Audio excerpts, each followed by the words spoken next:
ሰላም ውድ ቤተሰቦቼ እንዴት ናችሁ? የሄቨን ላይፍ ቻናል ተከታታዮች፣ እንግዲህ ዛሬ ደግሞ በአንድ ሀሳብ ደግሞ ወደ እናንተ መጥቻለሁ። ለበረከት ተፈልገሃል በሚል ሀሳብ የተወሰነ ከእግዚአብሔር ቃል አንጻር እንግዲህ ከተማርኩት ለእናንተ ደግሞ ሼር ለማድረግ በዚህ ሀሳብ በፊታችሁ ተገኝቻለሁ። እንግዲህ ለበረከት ተጠርተሃል ወይንም ለበረከት ተፈልገሃል በሚል ሀሳብ እንድንነጋገር እፈልጋለሁ።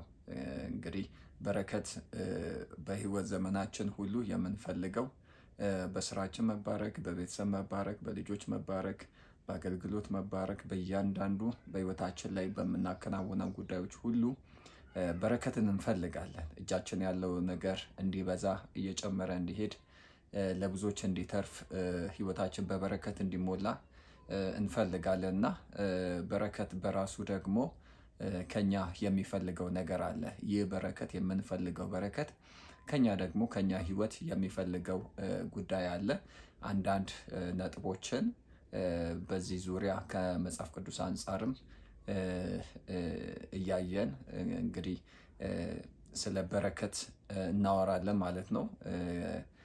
እንግዲህ ከመጽሐፍ ቅዱስ ክፍል አንደኛ ጴጥሮስ ምዕራፍ 3 ቁጥር 8 ጀምሮ ያለውን እናንብብና በዚህ በበረከት ዙሪያ ስለ በረከት እንዴት ነው በህይወታችን የእግዚአብሔር በረከት የሚመጣው መንገዱ ምንድን ነው? ይህ በረከት ወደ ህይወታችን እንዲመጣ ምን ማድረግ አለብን? ከኛ የሚጠበቀው እንደ ክርስቲያን የእግዚአብሔርን ቃል እንደሚያነብ ሰው እንደ አማኝ ምን አይነት ካራክተር ምን አይነት ህይወት ይጠበቅብናል የሚለውን ከመጽሐፍ ቅዱስ አንጻር እንመለከታለን። እንግዲህ አንደኛ ጴጥሮስ ምዕራፍ 3 ከቁጥር 8 ጀምሮ ያለውን እንደዚህ አነባለሁ። በጌታ በኢየሱስ ክርስቶስም አነባለሁ።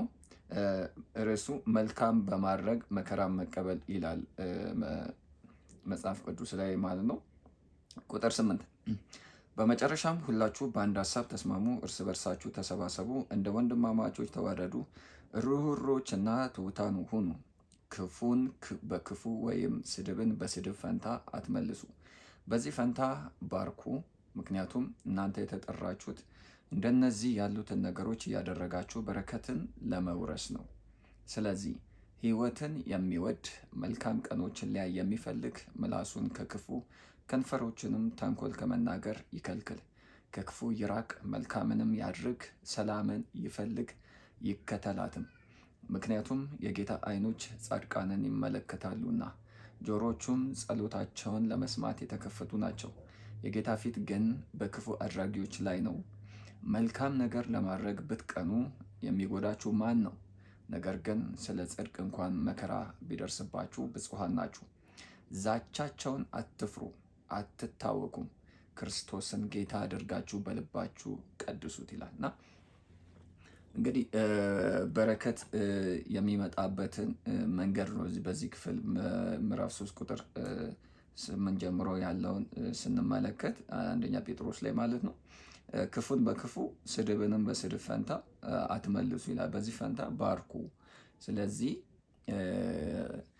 የሚሆንባችሁን ነገር በዚያው መልስ አትስጡ ነው። በረከት የምትፈልጉ ከሆነ በህይወታችሁ እንዲመጣ የምትፈልጉት በረከት ወደ ህይወታችሁ እንዲመጣ ሰዎች የሚያደርጉባችሁ ክፉ ነገር የሚናገሩባችሁን ክፉ ነገር ያንን መልሳችሁ በክፉ ፈንታ ክፉን በስድብ ፈንታ ስድብን አትመልሱ ነው። ይልቁንስ ለሚሰድባችሁ መርቁ ነው። ክፉን ለሚያደርጉባችሁ መልካምን ነገር አድርጉ ነው። ምክንያቱም ይሄን ነገር እያደረጋችሁ በረከትን ለመውረስ ነው የተጠራችሁት።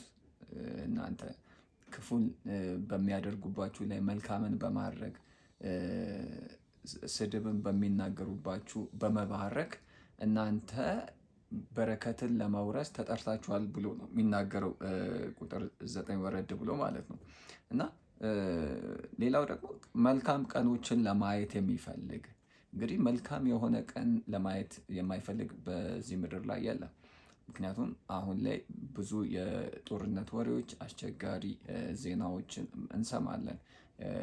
ጆሮን ጭው የሚያደርግ ልብን የሚያወርድ ዜና በየጊዜው እንሰማለን እና የትኛውም ነፍስ በየትኛውም ዓለም ሀገር የሚገኝ ሰው መልካምን ቀን ማየት ይፈልጋል እና ይህ መልካም የሆነውን ቀን ለማየት የሚፈልግ ግን ምላሱን ከክፉ ነገር ይጠብቅ ብሎ ይናገራል። ቁጥር 10 ላይ ወረድ ብሎ ማንም ሰው ቢሆን መልካምን ነገር ለማየት የሚፈልግ ሰው ቢኖር ምላሱን ከክፉ ነገር ይጠብቅ፣ ምክንያቱም ሞትም ሕይወትም በምላስ እጅ ነው ይላል የእግዚአብሔር ቃልና ምላስ ደግሞ የፍጥረትን ሩጫ ይገታል የሚልም አለ እና ስለዚህ ማንም ሰው ቢሆን መልካም ነገር መልካም ቀንን ማየት የሚፈልግ ምላሱን ከክፉ ይጠብቅ፣ ከክፉ ይራቅ፣ ከንፈሮችን ተንኮል ከመናገር ይከልክል፣ መልካምንም ያድርግ ብሎ ይናገር። አሁን እነዚህ ኦርደር ናቸው። በቃ በረከት ወደ ህይወት እንዲመጣ ከፈለግ እነዚህን ነገር መልካምን ቀን ማየት ከፈለግ አንደበትን ከክፉ ነገር ጠብቅ፣ ከንፈሮችን ተንኮል ከመናገር ከልክል። ምክንያቱም ይሄ ባልሆነበት ሁኔታ ምንም አይነት በህይወት በረከት ብትፈልግ በሀብት መባረክን፣ በቤተሰብ መባረክን፣ በትዳር መባረክ፣ በስራ መባረክ፣ በአገልግሎት መባረክ፣ በየትኛውም ከሰው ጋር ባለ ግንኙነት መባረክ የምትፈልግ ከሆነ ምላስን ከክፉ ነገር ጠብቅ፣ ከክፉ ንግግር ጠብቅ፣ ከንፈሮችን ተንኮል ከመናገር ከልክል ብሎ ይናገራል። ምክንያቱም ይሄ በረከት እግዚአብሔር የሚያመጣበት መንገድ ነው። ይሄ ባልሆነበት ጊዜ ግን እርግማን ነው በህይወት የምትሰበስበው። ምክንያቱም ህይወት ዘርቶ የማጨድ ህግ አላት። መልካምን ትዘራለህ፣ በህይወት ዘመን መልካም የሆነውን ነገር ታጭዳለህ። ለሰው መልካም ታስባለህ፣ በሰው ላይ መልካም ንግግርን ትናገራለህ። እግዚአብሔር ደግሞ በዘመኑ ሁሉ መልካም የሆነውን ነገር ሁሉ አቅርቦት ያደርግልሃል ማለት ነው። ይህ ባልሆነበት ጊዜ ግን አንተ እንደፈለግ ክፉን በክፉ እየመለስክ፣ ስድብን በስድብ እየመለስክ፣ በሰው ላይ ተንኮልን እየተናገርክ፣ በምላስ መርገም የሆነውን ቃል እየተናገርክ በረከት ወደ ህይወት እንዲመጣ ለሰከንድ እንኳን ማሰብ የለብህም ማለት ነው። ምክንያቱም በእግዚአብሔር ቃል ላይ ተጠቅሷል። በቃ ስርዓት ነው፣ በረከት የሚመጣበትን መንገድ ነው። መልካምን ቀን ማየት የምትፈልግ ከሆነ ምላስን ከክፉ ነገር ጠብቅ ብሎ ነው። በቃ ይህ ትእዛዝ ነው። ተንኮል ከመናገር ከንፈሮችን ከልክል ይላል እና ስለዚህ በረከት በህይወት ማኒፌስት እንዲያደርግ ህይወት በበረከት የተጥለቀለቀ እንዲሆን እነዚህን ነገሮች ነፍስን፣ መንፈስን፣ አንደበትን መጠበቅ አለብህ ማለት ነውና አንዳንድ ሀሳቦችን እንመልከት እስቲ። ማለት ያው በረከት እንግዲህ መጀመሪያ ላይ እንደጠቀስኩት በረከት የማይፈልግ ሰው የለም በምድር ላይ። እንዳልኳችሁ ያ በረከት ደግሞ ወደ ህይወታችን እንዲመጣ ወይንም በህይወታችን ላይ እንዲገለጥ እንዲሆን የእግዚአብሔር በረከት በህይወታችን በዘመናችን ሁሉ የተገለጠ እንዲሆን የሚያስፈልገን ማድረግ ያለብን ጉዳዮች አሉ። አንደኛ የምንናገረውን ነገር መለየት ነው። ያው ምዕራፍ 3 ቁጥር 10 በታች ያለው ስናይ መልካም ቀኖችን ሊያይ የሚፈልግ ምላሱን ከክፉ ከንፈሮችንም ተንኮል ከመናገር ይከልክል ይላል። ስለዚህ የምንናገረውን ነገር መለየት አለብን። ሌላኛው የሰላም ሰው መሆን አለብን። የሰላም ሰው መሆን አለብን። ከክፉ ይራቅ፣ መልካምንም ያድርግ፣ ሰላምን ይፈልግ ይከተላትም። ቁጥር 11 ላይ ከክፉ ይራቅ፣ መልካምንም ያድርግ፣ ሰላምንም ይፈልግ ይከተላትም። ስለዚህ በረከት ትፈልጋለህ? የሰላም ሰው ሁን። የምትበጠብጥ፣ የምታውክ፣ የምትረብሽ፣ ለሌላው የጭንቀቱ ምክንያት የሀዘኑ ምክንያት አትሁን። ስለዚህ በረከት ወደ ህይወት እንዲመጣ በዘመኑ ሁሉ የእግዚአብሔር በረከት በአንተ ህይወት እንዲሆን የሰላም ሰው ሁን። ይሄ መጽሐፍ ቅዱሳዊ ኦርደር ትእዛዝ ነው። በረከት እንዲሆንልህ የምትፈልግ ከሆነ የሰላም ሰው ሁን። ሌላኛው የጸሎት ሰው ሁን። በጸሎት በእግዚአብሔር ፊት መሆን አለባችሁ ማለት ነው። ምክንያቱም ቁጥር 13 ላይ መልካም ነገር ለማድረግ ብትቀኑ የሚጎዳችሁ ማን ነው? ነገር ግን ስለ ጽድቅ እንኳ መከራ ቢደርስባችሁ ብፁዓን ናችሁ። ዛቻቸውን አትፍሩ። ስለዚህ ስለ ጽድቅ ማለት ሰው እየጸለየ ሲሄድ፣ በእግዚአብሔር ፊት እየጸለየ ቃተተ እየበረታ ሲሄድ ምንም አይነት ወጀብ ቢመጣ፣ ምንም አይነት ተግዳሮት ቢመጣ፣ በክፉ ሰዎች ምንም አይነት በዚህ ዓለም ገዢ ከጠላት ከሰይጣን ምንም አይነት ተቃውሞ፣ ዛቻ፣ ማስፈራሪያ ቢደርስ ምንም ሊሆን አይችልም። የሚጸልይ ሰው ይሻገራል።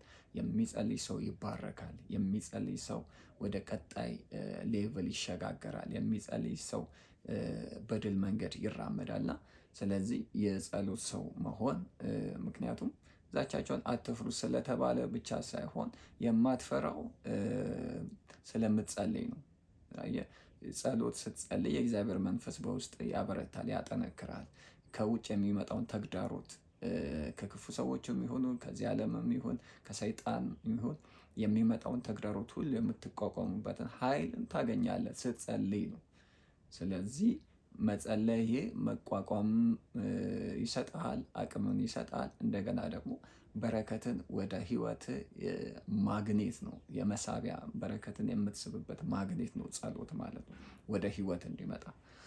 ስለዚህ የጸሎት ሰው መሆን አለብን ማለት ነው። ሌላኛው የእምነት ሰው መሆን አለብን።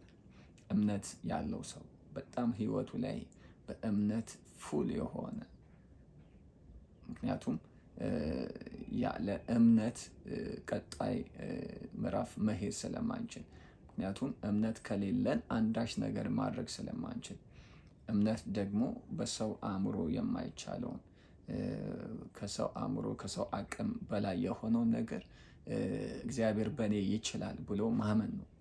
ስለዚህ የእምነት ሰው መሆን ያለው ሁኔታ አንተ ያለበት ሁኔታ በጣም አስቸጋሪ ነው። ዛሬ በልተ ነገ ልትሞት በምችልበት ሁኔታ ነው ያለው።